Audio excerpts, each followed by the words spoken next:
Salve, rapaziada, como é que vocês estão? Ontem eu gravei o vídeo aqui na parte externa da casa.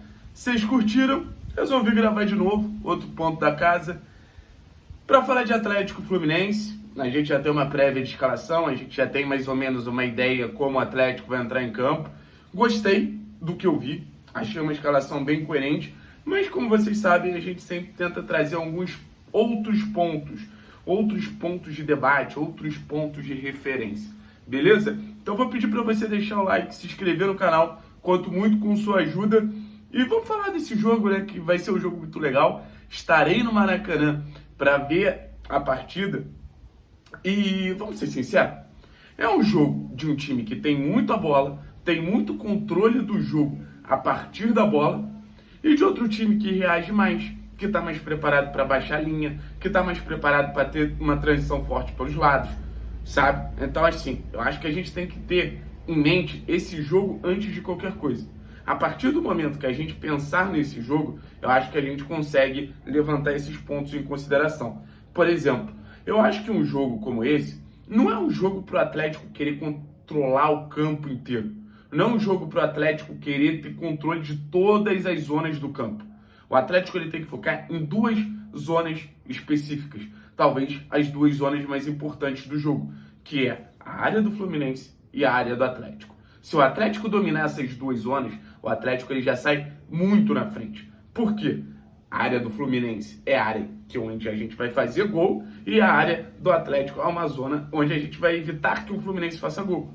Então, se Bento, Thiago Heleno, Pedro Henrique tiverem uma grande atuação na nossa área, a bola não vai chegar no cano, a gente vai proteger melhor a área, o Fluminense não vai ter aquela facilidade para chegar, já que o Fluminense é um time que constrói muito bem, que cria muito bem, sabe? E se a gente tiver o controle lá na frente, quando as nossas chances aparecerem, o que isso vai gerar? Isso vai gerar que a gente faça o gol, que a gente tenha um grande índice de aproveitamento, sabe? A eficiência, a eficácia, que na época do Paulo Autuori era tão citada, e, por exemplo, contra o Galo a gente não teve tantas chances contra o Galo, mas quando as chances apareceram, a gente soube e foi lá e controlou muito bem essas oportunidades. Então, controlando a área do Fluminense, controlando nossa área, eu acho que a gente ganha o jogo. Sendo bem sincero com vocês, acho que a gente ganha o jogo. O Fluminense pode ter 70, 80, 90% de posse de bola, mas eu acho que, assim, óbvio que a gente não vai dar um conforto pro Fluminense. Cittadini, Fernandinho, Eric e quem for jogar naquele meio campo tem que morder, tem que diminuir o espaço de Ganso, tem que diminuir o espaço de André, tem que diminuir o espaço de, de John Arias, mas essas zonas são as mais importantes. Saber aproveitar os momentos frágeis do Fluminense, eu acho que isso é um ponto importantíssimo. O Fluminense ele tem momentos de fragilidade como qualquer time no futebol brasileiro. O Fluminense ele não está acima do bem e do mal nesse aspecto. O Fluminense tem momentos de fragilidade. E é a partir desses momentos de fragilidade que eu acho que a gente pode aproveitar a chance ali. Como o time traiçoeiro que foi o Atlético na temporada passada. Na Libertadores se fingia de morto o confronto inteiro e a partir daí, naquela reta final, ia lá, mordia, ia lá, fazia o gol, ia lá, conseguia gerar as vantagens. Então, em algum momento, o Atlético ele vai sentir esse cheiro de sangue do Fluminense. Em algum momento a gente vai ver o Atlético sentindo o Fluminense bambear. E é aí que o Atlético tem que aproveitar. Me vem muito na cabeça Fluminense e Botafogo pelo Campeonato Carioca. Acho que é a derrota mais emblemática do Fluminense até agora na temporada.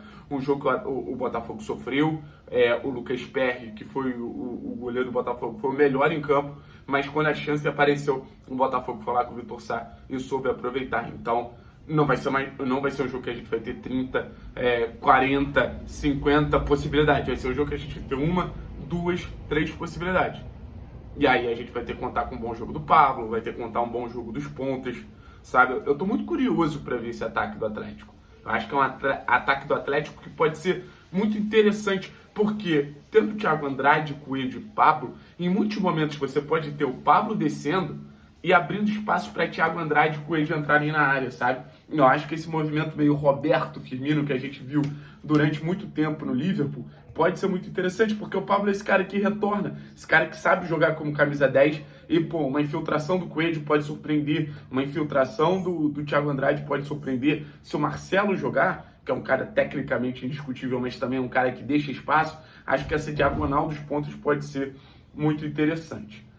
Acho que a gente vai ter que ter muita intensidade para marcar durante os 90 minutos, vai ser um jogo cansativo, vai ser um jogo que vai nos desgastar, sabe? Mas, de qualquer maneira, eu acho que é um jogo que vai exigir Thiago Heleno, Pedro Henrique, um nível de concentração muito alto. É uma prévia de jogo grande de temporada, bicho. É uma prévia de jogo que a gente vai ter mais da frente na Libertadores, se Deus quiser, na Copa do Brasil. A gente ainda tem que virar o jogo contra o CRB. Então, aquele estado de flow, aquela capacidade de competitividade, tudo isso que a gente bate muito na tecla que o Atlético tem nos grandes jogos, o Atlético ele precisa ter nesse jogo contra o Fluminense. Então, assim, os volantes, os pontas, os laterais, todo mundo muito atento. Da mesma maneira que a gente tem que aproveitar os momentos de fragilidade do Fluminense, eu acho que a gente também tem que atacar defendendo, sabe? Atacar defendendo. O primeiro ato do ataque do Atlético é desarmar para acelerar, desarmar para acelerar, desarmar para acelerar. Então, essa agressividade na marcação vai ser muito importante. Rapaziada, eu trouxe algumas odds, tá? Lembrando que a KTO é a patrocinadora desse canal. Eu trouxe algumas odds para destacar aqui também pra gente falar. A odd da vitória do Atlético, ela tá um pouco alta, né? Não estão confiando tanto no Atlético. A KTO, ela sabe o que ela faz. Se não tá tão confiante no Atlético é porque tem alguma coisa. Tá 5,75. Se você quiser apostar, o seu retorno vai ser muito alto. Mas, jogo difícil, fora de casa, enfim, faz sentido a sua odd. Mas eu peguei uma aqui que eu acho que é mais provável. Um ou mais chute a gol no Pablo. A bola tem que ir em direção ao gol. 1,60. Botou 6ão, ganhou 60. Botou 10ão, ganhou 6. Eu acho uma boa odd. Vou ser bem sincero com vocês, beleza?